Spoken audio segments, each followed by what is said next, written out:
This is your national perspective provided by Global Transport. I'm here with the voice of the Browns, Jim Donovan. And Jim, training camp is over. The excitement is building. What stood out to you most about what you've watched here over the last month? I thought it was a really tough camp, and I thought it was a really physical camp, as advertised. I was amazed at how many days consecutively they were in pads, and I think all in all there was a lot of work done. Now, I think there was a lot of work done in the practice part of everything. You know, when they were out on the field, whether it was in Indiana with the Colts or here in Berea, probably a little bit more so than in the games. But that might be a trend in the NFL. There was a lot of attention on the offense, but it was the defense that stood out in Tampa. What about that defensive line has you excited about what could come in the future? Wow, I mean, it's so fast and it's so aggressive.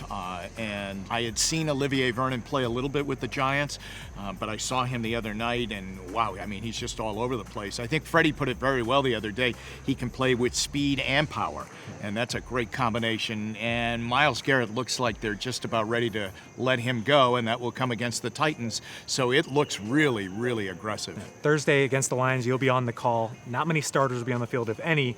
What kind of players are you watching that might be making a chance to make this roster? You know, it's always a little bit sad because we've watched a lot of guys for a lot of weeks now, and even through OTAs. You know, I kind of look back and I look at guys that, you know, on the last game of the preseason kind of broke through. Isaiah Crowell comes to mind a few years ago, where the Browns were, you know, seemingly trying to hide him a little bit, and then they played him in the fourth preseason game, and boom, I mean, he had a big fourth quarter, and he ended up making the team. So I look for a guy right now. I look at Damon Sheehy-Guiseppi.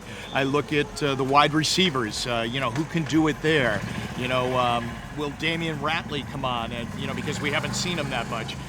So I look at guys like that. I'll look at a guy like Dearness Johnson, who I think has played really well in the preseason, and I root for a guy like that to make the team now. All right. Thanks, Jim. For more interviews like that, check out the best podcasts available wherever you get your podcasts.